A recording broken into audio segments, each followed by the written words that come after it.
Fire tube boiler is a type of boiler in which hot gases pass from a fire through one or more tubes, running through a sealed container of water. The heat of the gases is transferred through the walls of the tube by thermal conduction, heating the water and ultimately creating steam. This was invented in 1828 by Mark Seguin.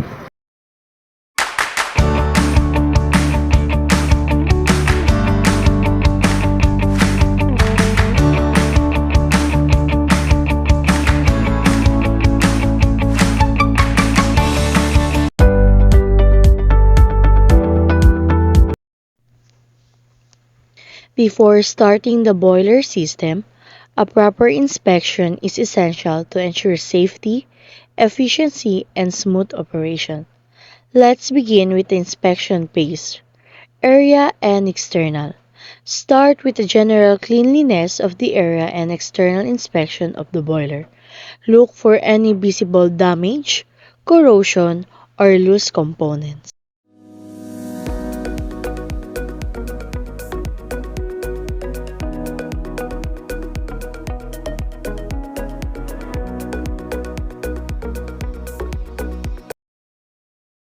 Inspect the feed water system. Now proceed to inspect the entire feed water system. This includes the following components. Check the sight glass, feed water tank, all associated pipes, bulbs, and check bulbs. Make sure all bulbs are in proper working condition and there are no signs of rust or leaks.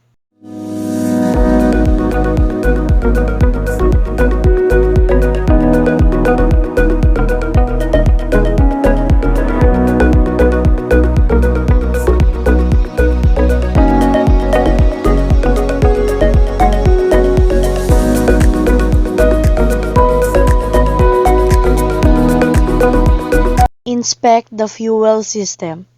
Inspect the fuel system next. Check the fuel tank for proper fuel levels and look for any signs of leaks or contaminations. Inspect the fuel lines and connections to ensure they are secure and verify that all fuel valves open properly.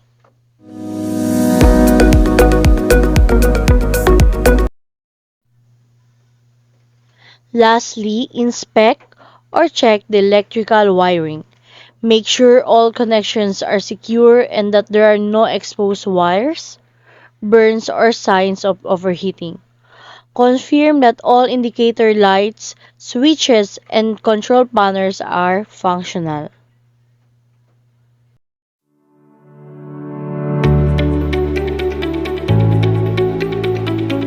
Once the inspection is complete and everything is in order, we can begin the startup procedure.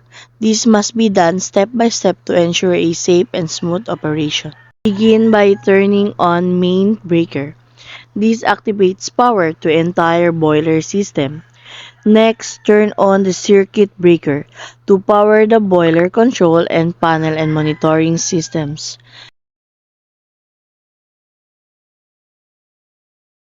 Check the water level through the sight glass. The water should be within the recommended operating range.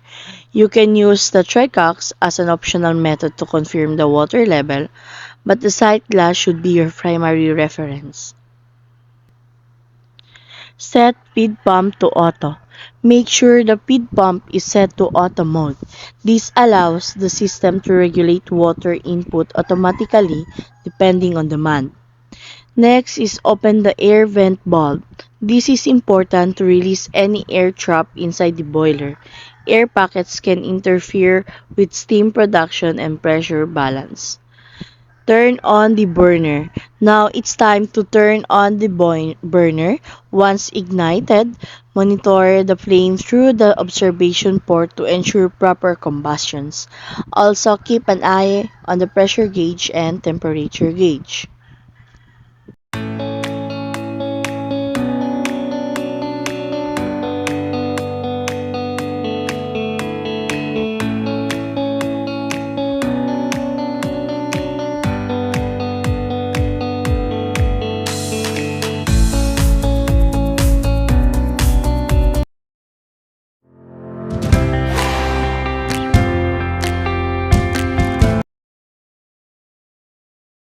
After completing the operation or when maintenance is required, we perform a proper shutdown. This helps prevent equipment damage and ensures safety for future use. Begin by turning off the burner. At the same time, close the fuel supply bulb to cut off the fuel source safely. Optional, close the steam stop bulb. If needed, close the steam stop bulb to isolate the system and prevent backflow or unintended pressure buildup. Next is open the air vent bulb to help depressurize the boiler gradually and allow remaining steams to escape. Next is turn off the circuit breaker to stop the power supply to the control panel and monitoring system. Next is turn off the fuel supply bulb. Slowly turn the main fuel bulb clockwise to close it, and always ensure the bulb is turned fully to the closed position. Lastly, close the feed water system bulbs. Close all bulbs in the feed water system to prevent any water from entering the boiler while it is offline.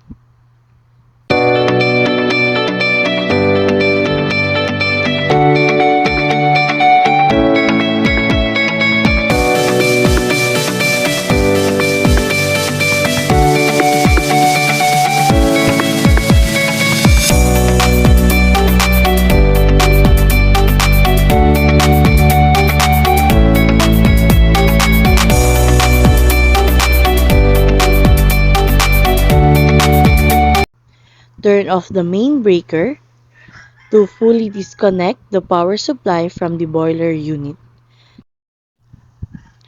Following these steps during inspection, start up, and shutdown ensures your boiler operates efficiently, safely, and reliably.